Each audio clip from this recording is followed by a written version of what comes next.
naladenie chalupárskeho interiéru budeme potrebovať okrem šikovných rúk dosky, papiere, moridlo, lak i pokazenú gitaru. Gabo, ty hráš aj na nejakom hudobnom nástroji?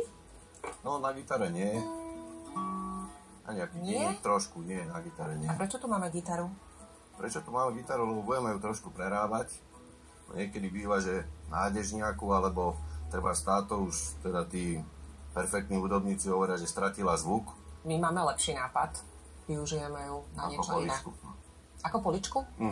Dobre, tak čím začneme? Čím začneme? No, prvé, čo bude demontáž. Musíme ju rozobrať. Takže pomôžeš mi, Katka, s tým trošku? Povoluj struny. To sa takto robí? Opačne, neladí. Presne tak. Ak gitara neladí, netreba ju hneď hádzať do ohňa. Aj keby dobre horela. No, už to bude mať za chvíľu. Ešte kúsok a voilà. S tým opracovaním tejto hrany možno vznikli malé trhlinky, tak tie si trošku vytmelíme. Potom to budeme pretierať akrylom. Takže je nejaký defekt, tamto doplním, nechám presknúť a... Ako dlho to schne? Tento, no podľa toho, akú vrstvu naložíš. Čo ja viem, pol hodinka maximum. Dobre. Takže to vytmelíme. Čo nás teraz čaká? Máme vytmelené. Máme vytmelené, trošku to prebrúsime, zrazíme hrany. Stovkou. Stovka šmiergal. No, to je hladučké. A toto si môžem aj ja pomôcť. Asi veľký kúsok. Ďakujem ti. Máme viac. Daj mi kúsok stovky.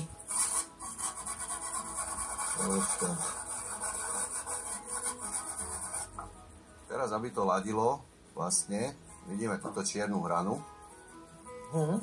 Originál to bývalo ebenové drevo, ale toto je namorené a aby to malo tú farebnú kontru, tak my tento predok natreme pekne na čierno. Zoberieme farbu. Aká je to farba? Toto je čierny akryl. A len ten okraj, vlastne tú hranu. Okraj a ešte vnútro. Aj vnútro.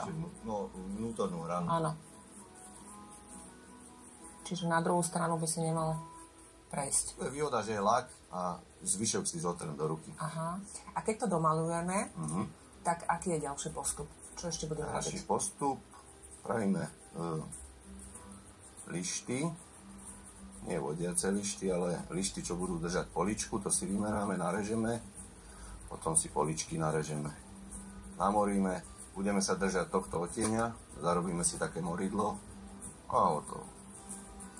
Moridlo bolo použité vodové, pretože je vhodnejšie na tónovanie farieb. A Gabo je veru perfekcionista. Ja som si urobila takú malú pauzičku. Povedz mi, čo si zatiaľ urobil. No, zatiaľ som pripravil vodiace lišty, čo tu budú na 3 poličkách. A môžeme namoriť poličku, odtieň je namiešaný, takže ja ti chytím tú kávu. Nebola bohviaká inak akože. Vieš čo, použijeme ju ešte. Odložme sa. Na čo? Uvidíš, poďme najprv moriť. Dobre. Ja ti to, aby si sa nezašpinila. Akože ja mám moriť? No, jasné. Áno, jasné. To som myslela. Pekne, dlhé ťahy až po konec. Ťahy z Prahy. Ťahy z Prahy. Čo to je za moridlo? Moridlo to je vodové. Ja som si namiešal podľa tohto odtieňa, čo má gitara. No, paráda. Pekne som to namorila. Si to robila, že? Niekedy už aj z boku? Vidno, aj z boku. Vidíš, som to vedela. OK, parádička. No ty tu máš ako nostalgiu, že čo si už nezahráš na tej gitare? Ne, to je na tú špatnú kávu, vieš. Tak môžeš to tam vyliať kľudne. Počkaj, na noty? No jasné. Ako naozaj? Stará finta, takto sa impregnovalo v Egypte. No, všetko? No, počkaj, ešte tam len trošku aj moridla. Bordel, ešte to. Toto každému pôjde. Rozmiešame. No vlastne z týchto not bude pozadie vzadu na gitare, tak spravíme trošku takú patinu, nech to nie je také biele. To je ako staré. No, jasné. To. Dobre, tak my teraz urobíme taký krátky filmársky strih. My už máme namorený jeden papier. Tento. Asi takto to bude vyzerať. A ideme lepiť. Papier lepíme na zadnú stranu gitary pomocou lepidla na drevo, zmiešané s vodou v pomere 50:50. Tak, nalepili sme si noty. No. Ty si to ešte aj natrel lakom. Áno, nech sa osvieži to drevo, nech to je také pekné.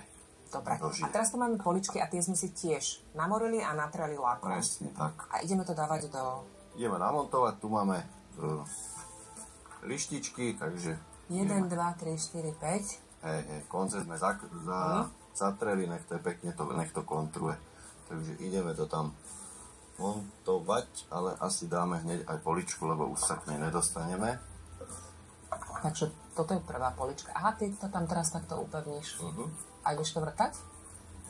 Vlastne predvrtali tie šroby a už to len zašrobujeme. Trošku taký zlý prístup, ale tak o tom to je. Presne tak. Navrtať poličky je už záverečný úkon, aj keď je tu ešte jedna nevyriešená záležitosť. A tieto skúny, využijeme ich?